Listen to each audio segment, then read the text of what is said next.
Channel I প্রধান লেখক বৈদ্যুৎ রাজা সাগর, শিল্পকলা একাডেমির মহাপরিচালক কবি রাজাউদ্দিন স্টালিন, প্রধান অতিথি ঢাকা দক্ষিণ সিটি কর্পোরেশনের প্রশাসক মুক্তিযোদ্ধা আব্দুল সালাম, সভাপতিত্বে নিউজ ব্যাংক সাদা কালো সম্পাদক কবি সালিম সুলেরি, প্রধান আলোচক সাবেক তথ্য প্রতিমন্ত্রী সৈয়দ দিদার আরো গুণীজন এখানে আজকে আমরা দেখতে পাচ্ছি জাতীয় শোক স্মৃতি তর্পণ কথা, কবিতা, গান, প্রদর্শনী, প্রার্থনা, সম্মাননা সদ্য প্রয়াত চিত্তবিদদের প্রতি।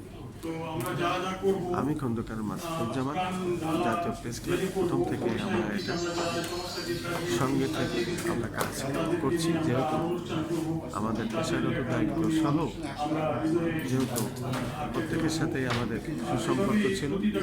আমাদের জাতীয় ব্যক্তিত্ব নেন, বিশেষ করে শিল্পী মোস্তফা মনোয়ার আমার ঝিনাইদহ জেলা শৈলকুপা জেলা মনোহরপুর গ্রামের কৃতি সন্তান, কবি গোলাম মোস্তফার সন্তান, এবং উনি আমাকে বেগার ইনস্টিটিউটে প্রশিক্ষণ দিয়েছেন বিভিন্ন সময়। আমি যখন ফটোগ্রাফিতে ডিপ্লোমা করি এবং বেসিক করি, আমি ও আমার ছোট ভাই খন্দকার আসাদুজ্জামান সুমন, একজন বিশিষ্ট আলোচিত শিল্পী ও সাংবাদিক এবং ফুটবলার, সেই সাথে আমরা ওনার প্রতি আমরা বিশেষভাবে সমবেদনা এবং শোক প্রকাশ করছি। আসসালামু আলাইকুম।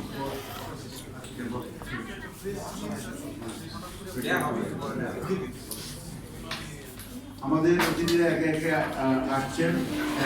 একটি বিষয়ে আমি অনুরোধ করবো,